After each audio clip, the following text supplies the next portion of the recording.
ವೀಕ್ಷಕರೇ, ನಮ್ಮ ಚಳ್ಳಕೆರೆ ಟಿವಿಗೆ ಸ್ವಾಗತ. ಇಂದಿನ ಪ್ರಮುಖ ಸುದ್ದಿ.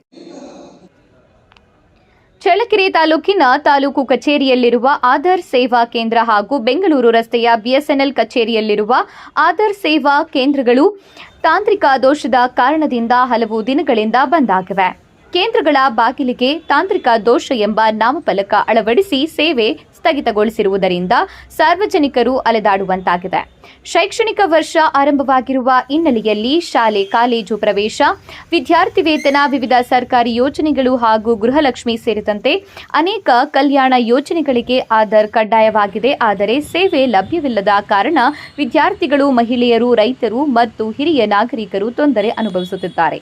ಚಿತ್ರದುರ್ಗ ಜಿಲ್ಲೆಯ ಪ್ರಮುಖ ತಾಲೂಕಾಗಿರುವ ಚಳ್ಳಕೆರೆಯಲ್ಲಿ ಆಧಾರ್ ಸೇವೆಯನ್ನ ಕೂಡಲೇ ಪುನರಾರಂಭಿಸಿ ಸಾರ್ವಜನಿಕರಿಗೆ ಸುಗಮ ಸೇವೆ ಒದಗಿಸುವಂತೆ ಸ್ಥಳೀಯರು ಹಾಗೂ ಫಲಾನುಭವಿಗಳು ಸಂಬಂಧಪಟ್ಟ ಅಧಿಕಾರಿಗಳಿಗೆ ಆಗ್ರಹಿಸಿದ್ದಾರೆ.